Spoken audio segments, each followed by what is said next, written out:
Chapter 38. Lessons. To fill up the time till they could sup, Interpreter took them to see all those things that had been shown to Christian. This done, they were led to a room, in which stood a man with a prong in his hand, who could look no way but down on the ground. And there stood one with a crown in his hand, which he said he would give him for his prong. Yet the first man did not look up, but went on to rake the straws, dust, and stalks which lay on the floor.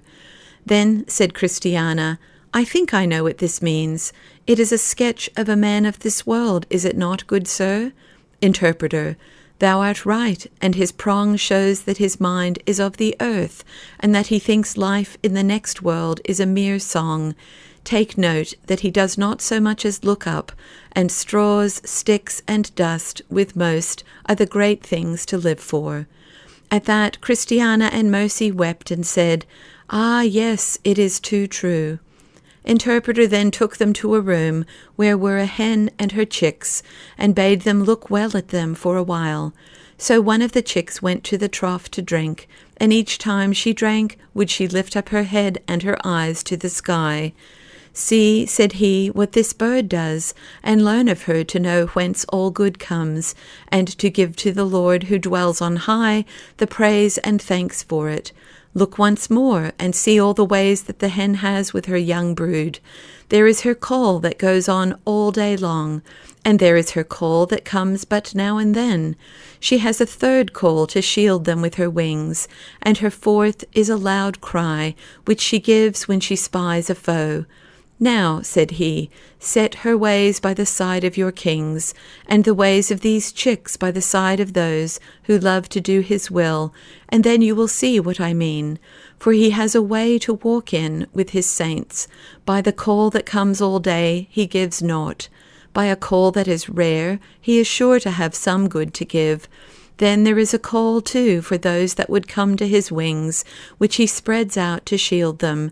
And he has a cry to warn men from those who might hurt their souls.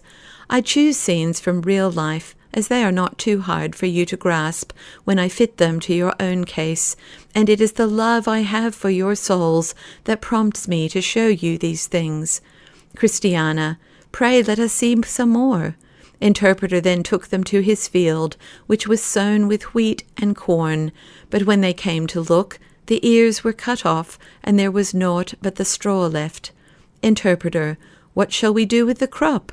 Christiana, "Burn some, and use the rest to dress the ground with."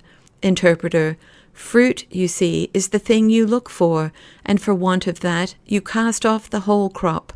Take heed that in this you do not seal your own doom, for by fruit I mean works." Now when they came back to the house, the meal was not yet spread. So did Christiana beg of Interpreter to show or tell them some more things.